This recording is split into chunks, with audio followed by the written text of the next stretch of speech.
The Tale of the Three Princes and the Princess Nouronnihar. By Arabian Folk Tales. Brought to you by TellStory.net, stories from around the world. In the magnificent city of Baghdad, during the golden age of the Abbasid Caliphate, there lived a sultan whose 3 sons were renowned throughout the land for their wisdom, courage, and noble bearing. Prince Hassan, the eldest, possessed a mind sharp as his sword. Prince Ali, the middle son, had a heart as generous as the flowing Tigris, and Prince Ahmed, the youngest, combined the best qualities of both his brothers with an adventurous spirit that knew no bounds. The 3 princes had grown up together with their cousin, Princess Nouronnihar, daughter of the Sultan's beloved brother. From childhood, she had been their constant companion in the palace gardens, joining their games and sharing their lessons.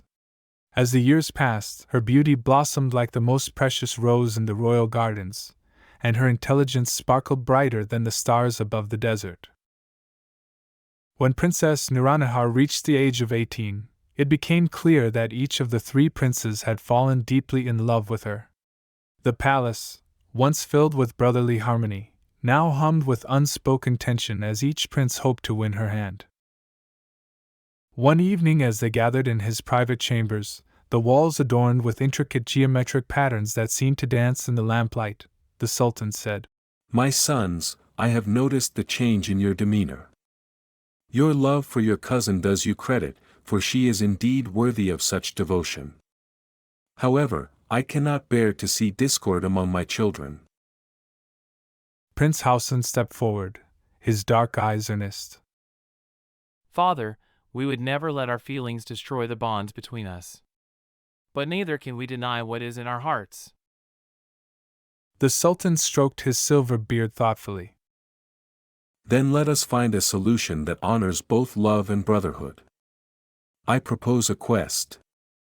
Each of you shall journey to distant lands and return within 1 year, bringing with you the most extraordinary and useful object you can find. Whoever returns with the most remarkable treasure shall have the right to ask for Princess Nourronnihar's hand. But," he raised his hand as the princes began to speak, "she herself shall have the final word in the matter."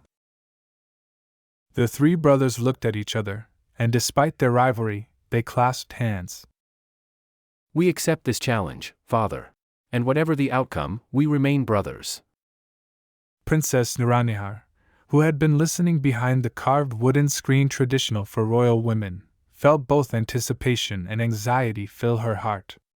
She loved all 3 cousins dearly, but in different ways, and the thought of choosing between them troubled her deeply. The next morning, as the first call to prayer echoed across the city's minarets, the 3 princes prepared for their journeys. They embraced each other at the palace gates, their silk robes catching the early breeze. "We shall meet here in exactly 1 year, and may Allah guide each of us to what we seek." With that, they mounted their finest Arabian horses and rode in different directions, Hassan toward the rising sun, Ali toward Persia, and Ahmed toward Samarkand. Prince Hassan journeyed for many weeks through the kingdom of Bisnagar, where he marveled at the grand markets filled with merchants from distant lands. In one of the great quarters, among shops displaying magnificent wares, he encountered a crier selling what appeared to be an ordinary carpet. Yet this carpet, the crier claimed, possessed an extraordinary virtue. Whoever sat upon it could be transported instantly to any place they desired. After witnessing a demonstration of its remarkable power, Hassan purchased the magical carpet for 40 purses. "This treasure will surely win my cousin's hand," he thought with satisfaction. Meanwhile, Prince Ali traveled through Persia and arrived at the great city of Skyres. In the bustling markets, he encountered a crier selling an ivory tube that seemed quite ordinary. Yet this tube, the crier explained, held a remarkable property. By looking through it, one could see any person or place they wished to behold, no matter how distant. Skeptical at first, Ali tested the tube and was amazed to see his father the Sultan clearly, sitting on his throne. He then wished to see Princess Nouronnihar, and beheld her laughing among her attendants. Convinced of its value, he purchased the perspective glass for 40 purses. Prince Ahmed's travels took him to Samarkand, a city renowned for its learning and wonders. In the markets, he came upon a crier holding an artificial apple that, despite its ordinary appearance, possessed an extraordinary virtue. Any sick person, no matter how gravely ill, would be instantly restored to perfect health simply by smelling its fragrance. Ahmed witnessed the apple cure a man at death's door, and marveled at this miraculous creation. He purchased it for 40 purses, confident that such a treasure would surely win the princess's hand. As the year drew to its close, each prince made his way back to Baghdad, their hearts filled with anticipation and their hands clutching their precious acquisitions. They had agreed to meet at a caravanserai just outside the city on the appointed day, before returning to the palace together.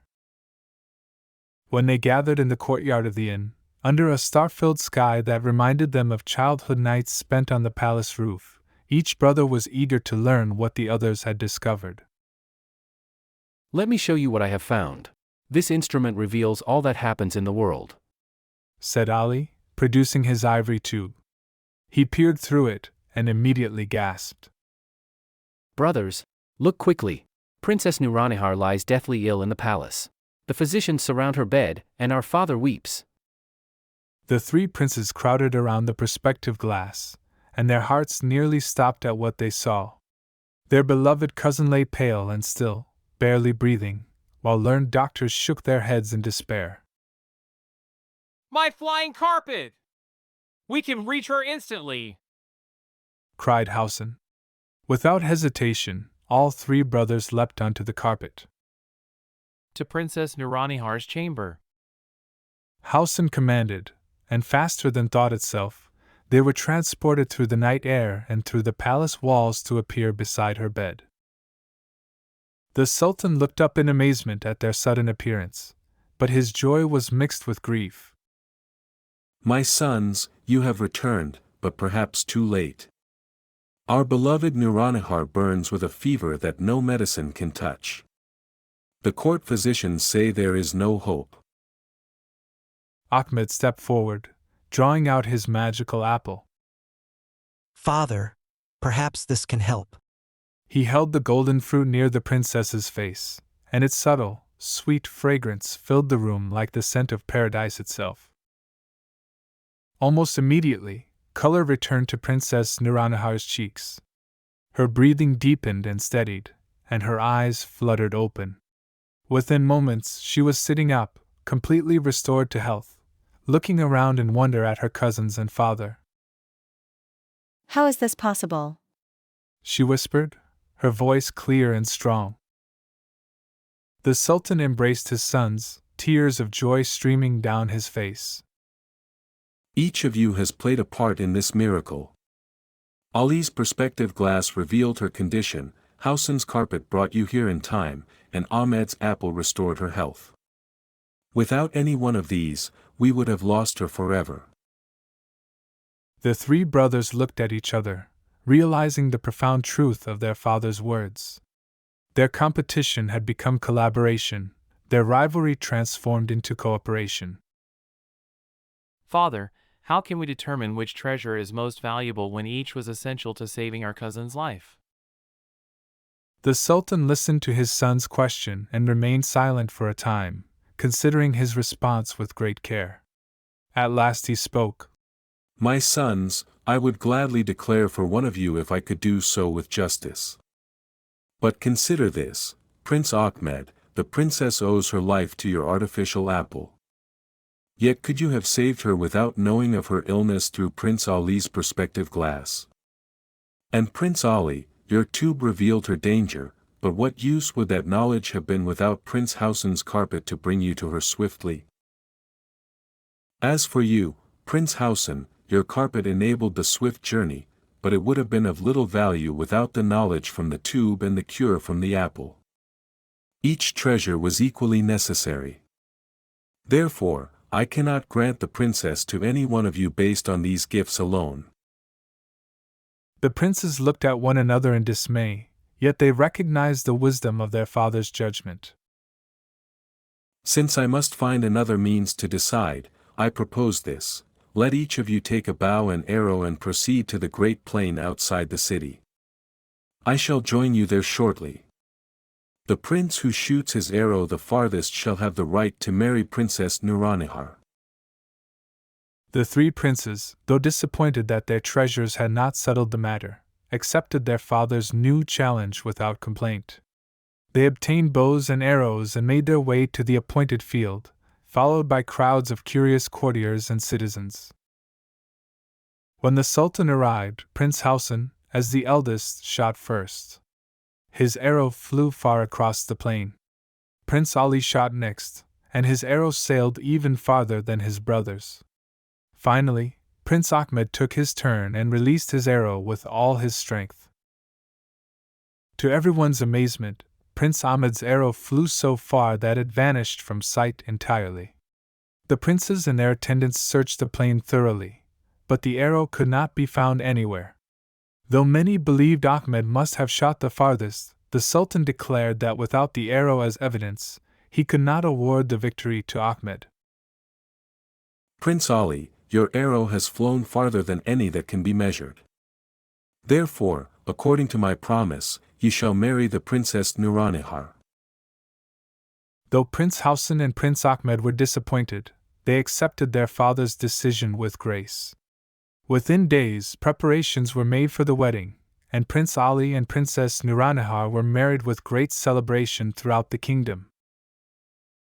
The three magical treasures were placed in the Sultan's treasury, where they remained as marvels for all to see, a reminder of the brothers' remarkable journey and the adventures that had brought them home.